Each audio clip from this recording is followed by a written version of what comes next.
Sasha Martinengo. Storming down the pit lane. Weekdays from 12 to 2 p.m. Central African Time on bulls.co.za. As well. So it is our third installment of Who the is? Yes, who the is? That's what we want to find out. In studio, hopefully you or video streaming at the moment with us, is a young rider, but he's a legend already in South African circles and also internationally. Sheridan Morais, glad to have you on Gearz, Balls Visual Radio, Sheridan. You've been riding for a long time, eh? Yeah, like you say, I'm still a youngster. I like to look at it that way. But I've got a lot of experience, a lot of South African championships. So, yeah, I've been around for a long time. I've been racing for 25 years of my 27 years that I've been around.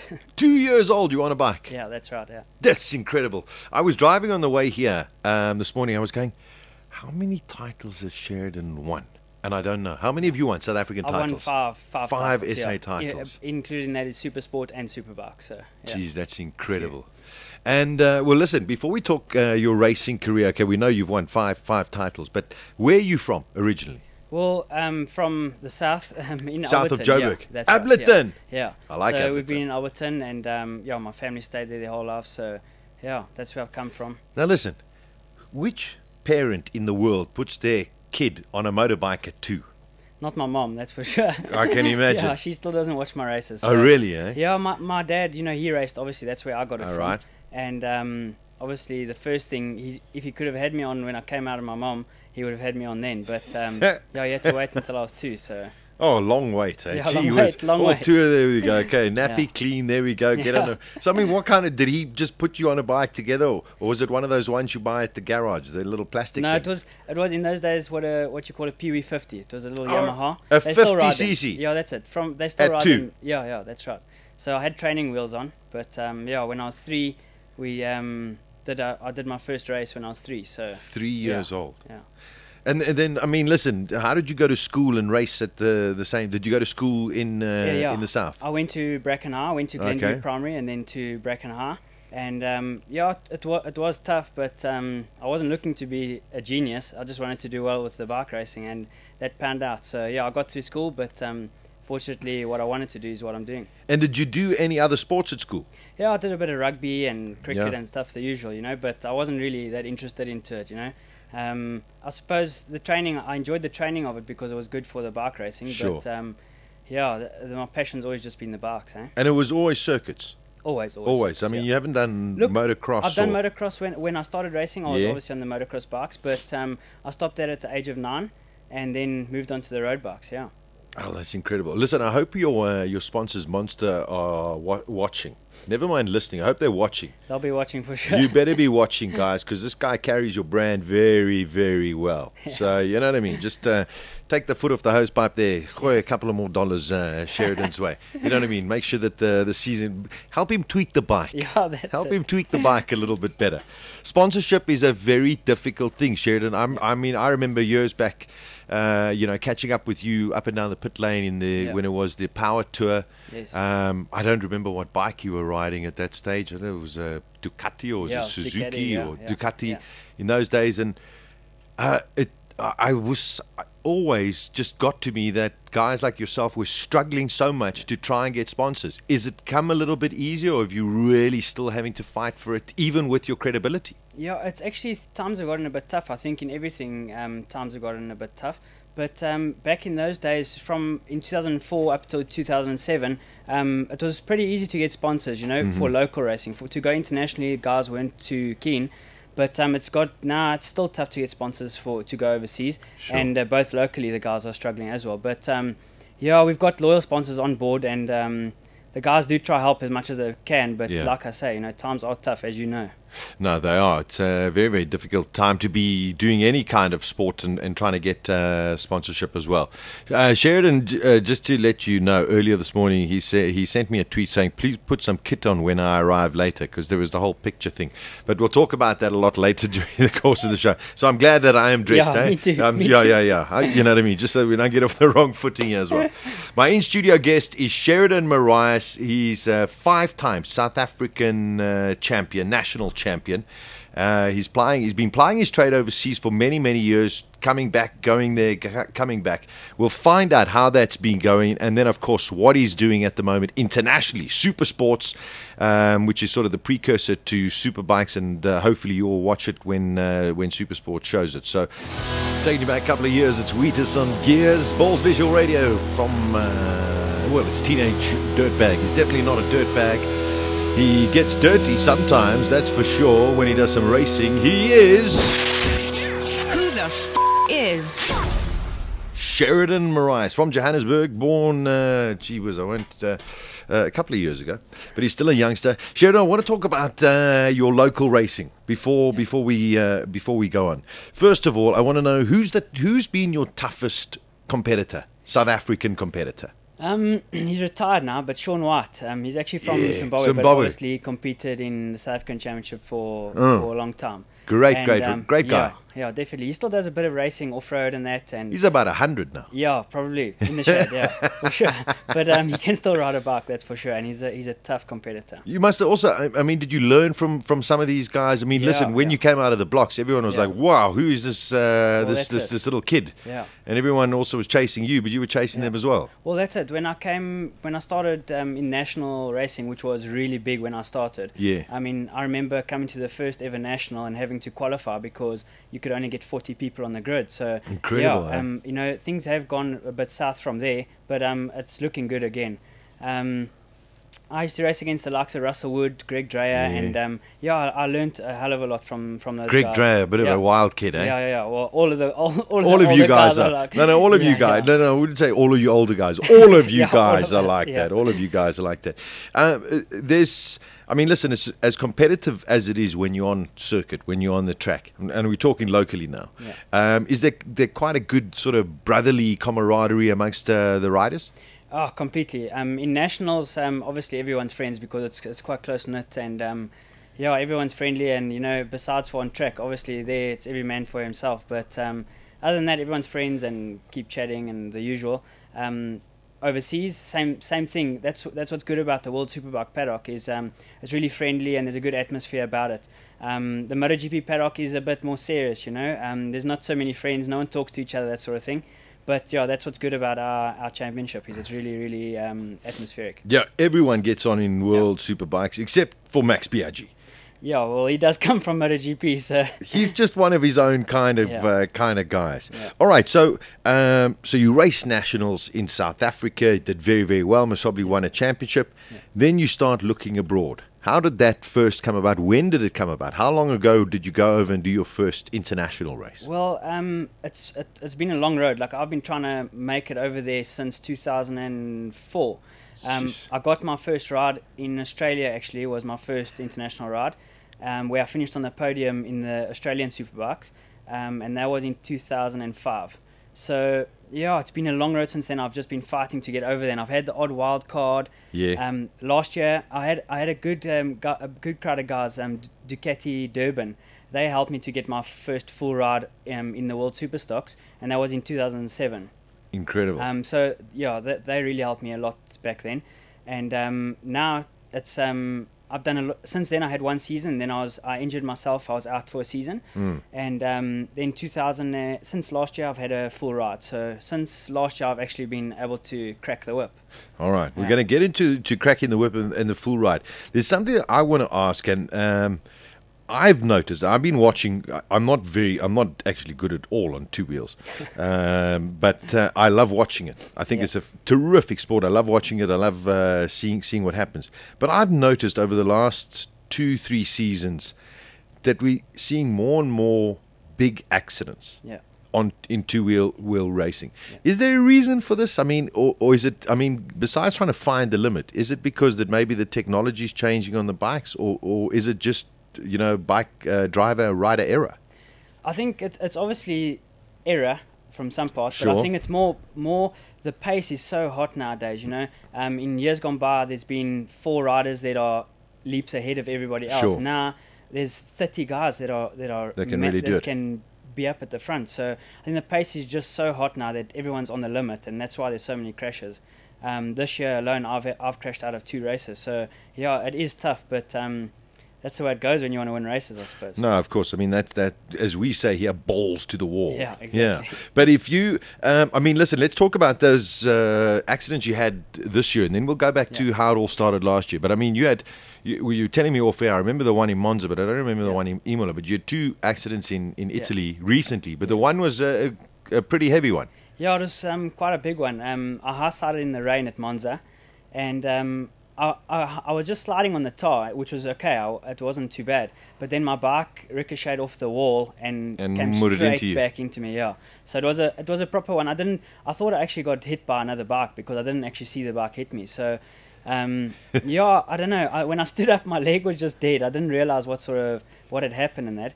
But yeah, as it turns out, I fractured my hip. But it's been 3 weeks now, so I'm actually 100%. I'm back to training and everything's good. Fortunately, I train hard in that, so when I crash, I normally bounce. I'm quite a short guy, so I just tuck up into a little tennis ball and bounce around. Right, yeah. Sure, yeah.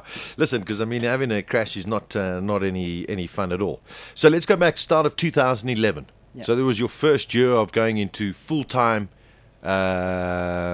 super stocks, that's super right. stocks, which of course is a precursor to the superbike season. Tell us just how the deal came about, your sponsors, and how long hopefully this is going to progress for.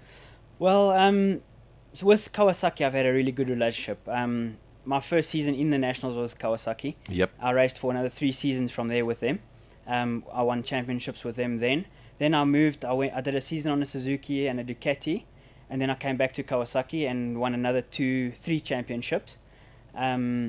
So from this relationship that I'd built with Kawasaki, they got me a wild card in the Super Stocks in 2009. Excellent. Where they were debuting the latest model at that time. And I got a podium for them. I finished second at Brands Hatch, so obviously they were quite elated with that.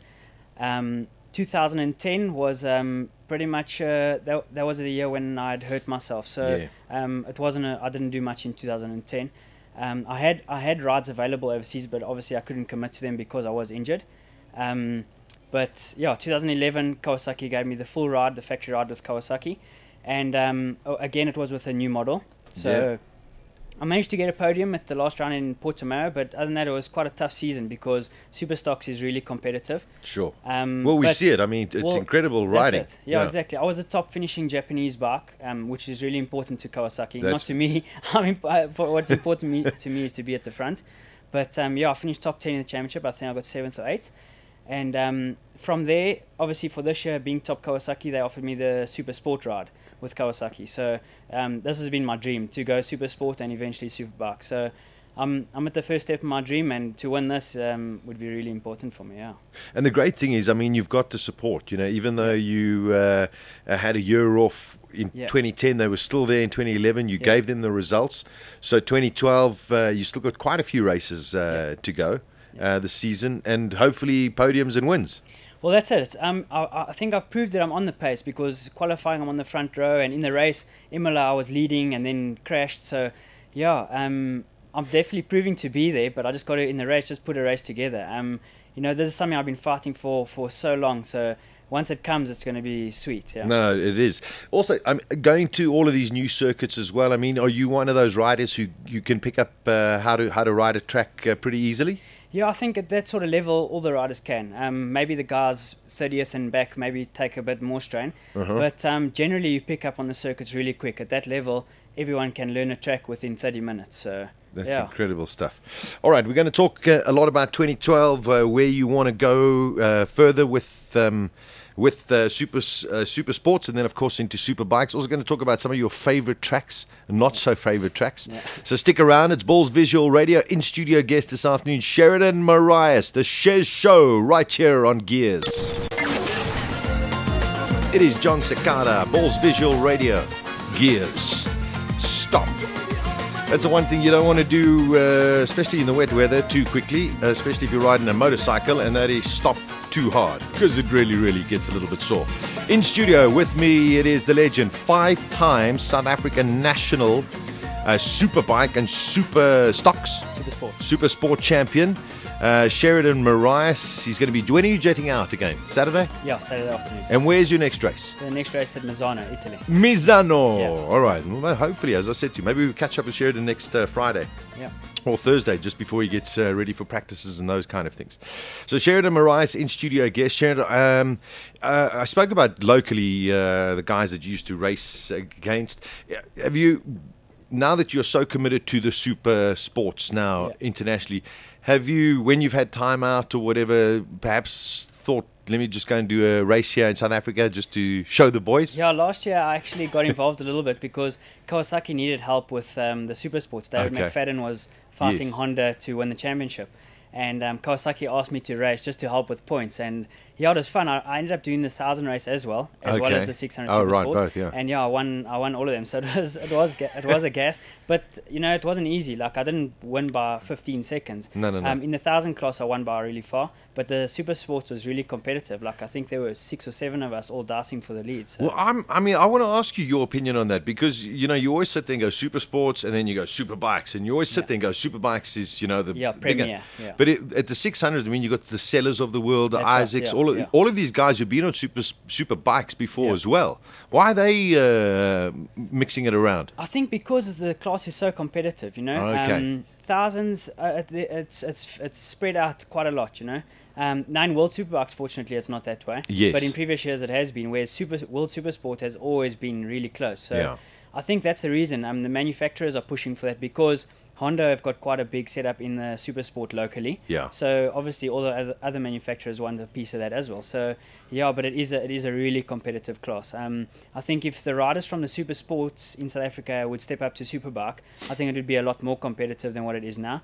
But nonetheless, you know, both classes are really, really strong at the moment. Yeah, I must say, I was watching some of the action the other night. I think they were racing down in PE. That's right. Yeah, it was really, really, really good stuff. It was great to see.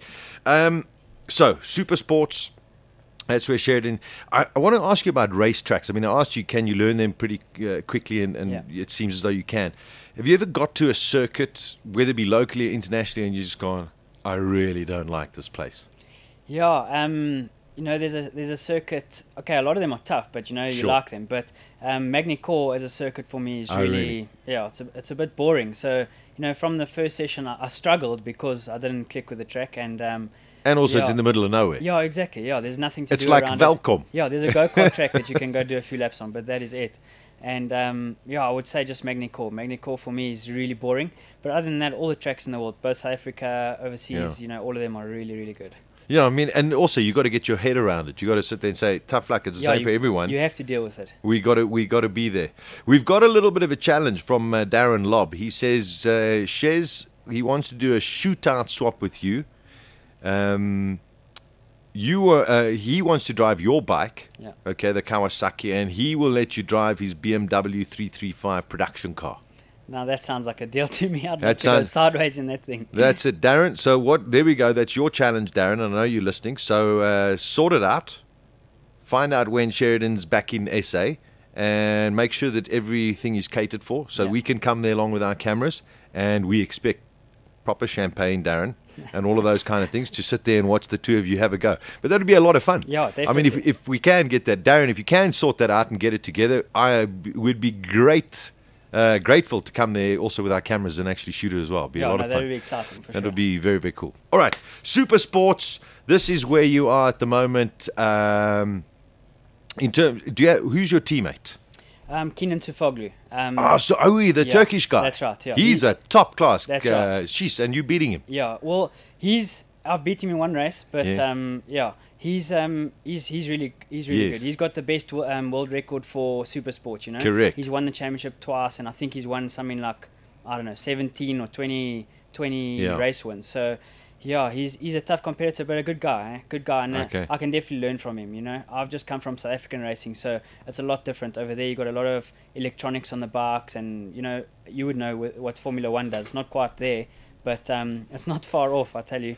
South African racing is really base, super stock sort of racing, whereas over there it's really professional. Yeah. So tell us a little bit about your bike. What is it? We know it's a Kawasaki. Yes. So when you see Sheridan, it'll be green. Yeah. That's Okay. it, yeah. You'll see the green one. But tell us what it is. What is its capacity? Yeah. How light is it? How heavy is it? What makes it so much different to what you're used to? Yeah.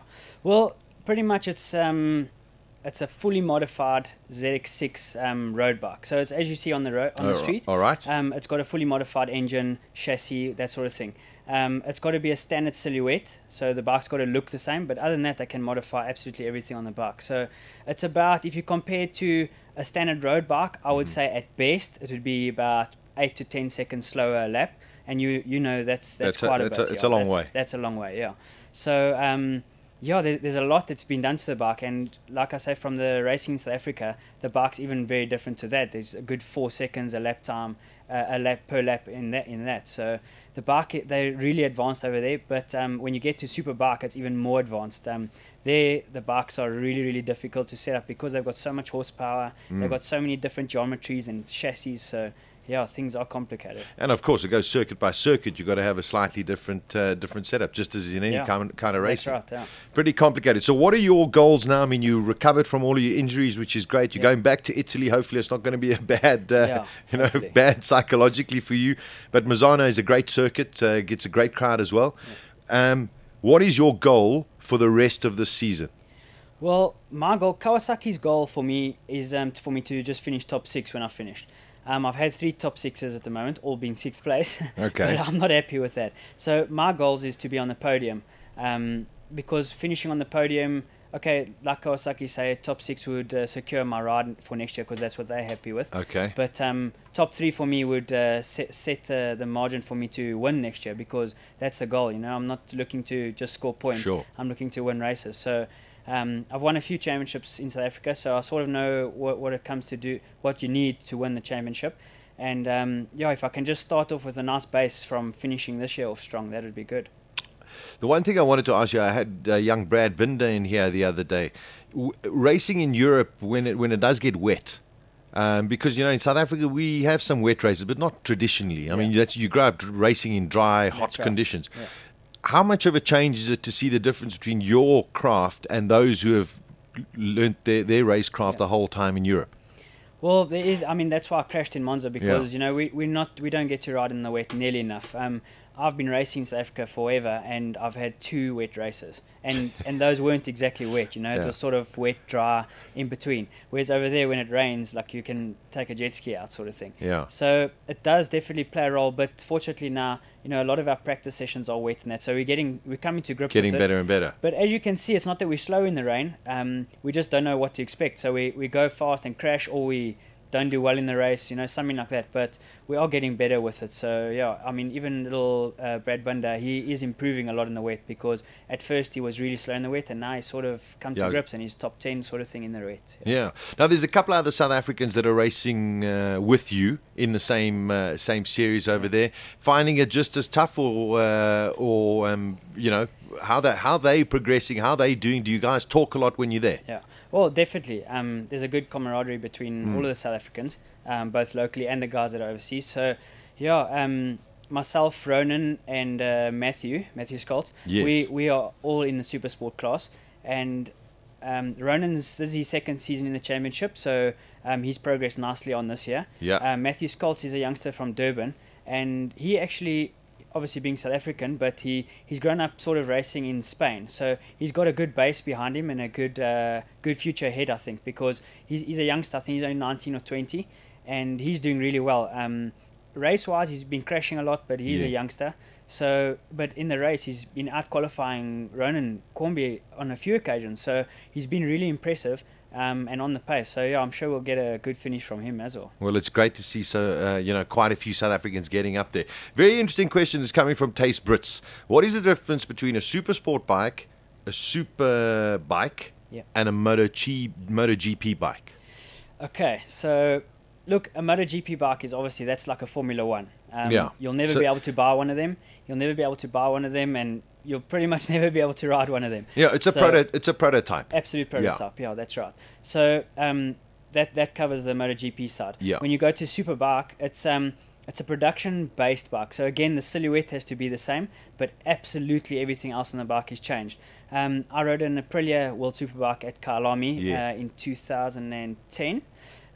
That's actually where I injured myself, which put me out of the rest of the season. Yeah, I remember. And that bike, the team were telling us there's not a single bolt on that bike that is the same as the production bike.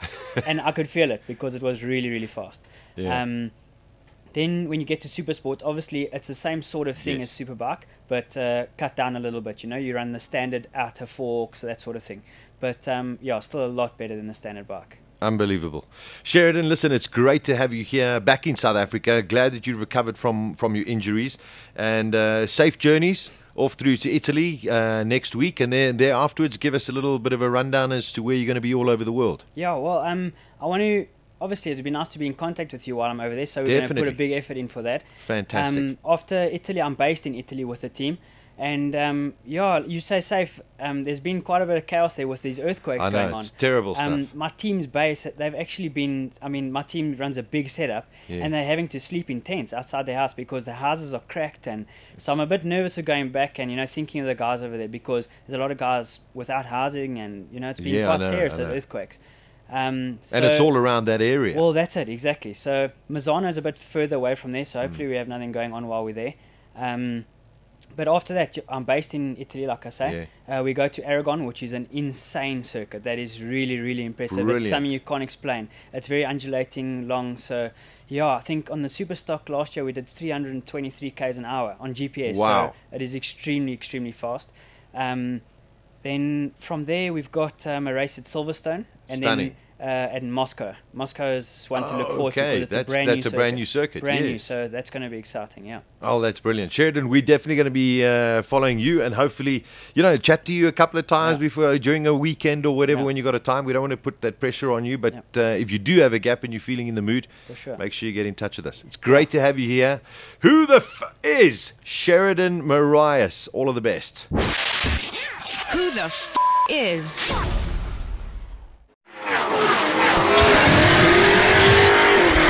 Gearz on bulls.co.za with Sasha Martinengo. He's kept himself out of trouble. Weekdays from 12 to 2 p.m. Central African Time.